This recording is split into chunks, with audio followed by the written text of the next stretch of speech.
Hello. This is usually Charles's job to run the show, but I felt it was necessary to just come on here and first of all introduce myself. If you don't know who I am already, I'm Sharon Lisanya, aka Bunny Love. I really felt it necessary to come and share this message right now, tonight, with all of you. There's a lot of talk, a lot of stuff in the news lately. About how people with mental health issues are being treated, and it's nothing new to hear about stories and atrocities. In fact, first of all, I want to say that I am a normal growing girl of two wonderful parents and grew up with a normal family and in the country, and I am everybody's little sister. I am everybody's daughter, and I am no different from that person out there on the street suffering from schizophrenia or bipolar, or I have suffered depression since I was a little girl, and something nobody would choose as a little girl. I believe it stemmed from sexual abuse when I was 5 or so. I also suffered from severe post-traumatic stress disorder for the past 10 years. That's a decade, folks. And when I say suffered, I mean really, there's no quality of life.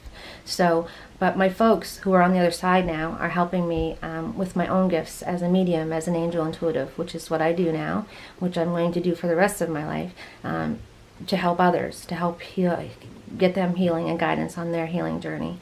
A lot of folks, they don't realize that they know somebody. You know somebody that's in your inner circle. Could be your aunt, your uncle, your mom, your dad, your brother. Everyone knows somebody that's suffering from a mental illness of some sort. And we as people are responsible for voting and electing people that will make sure that the laws and our community values and morals are held up.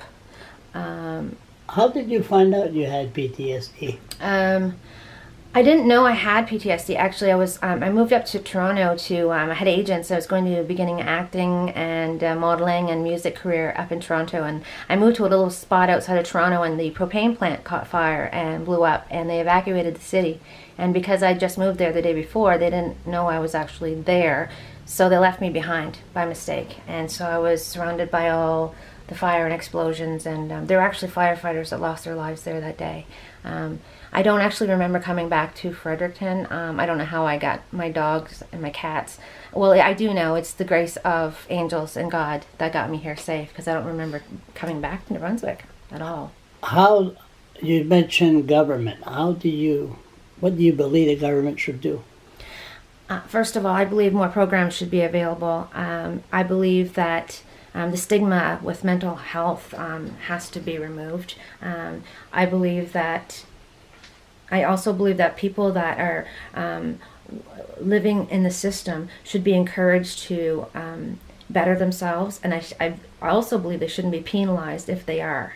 And I think that it's our responsibility as human beings to take care of, really, it does speak volumes of who we are, of how we treat our most vulnerable, and that's our mental ill. That's you, that's me, that's our next door neighbor, brother. That's, we're only a paycheck away from that homeless person on the corner. What about the bring the horse to water? Can't make them drink. I've heard that a few times. People with mental illness, you bring them to water. Mm-hmm. And that's true. We can't change everyone, and not everyone is going to be a success story, but we can do better. We can do better than we're doing right now.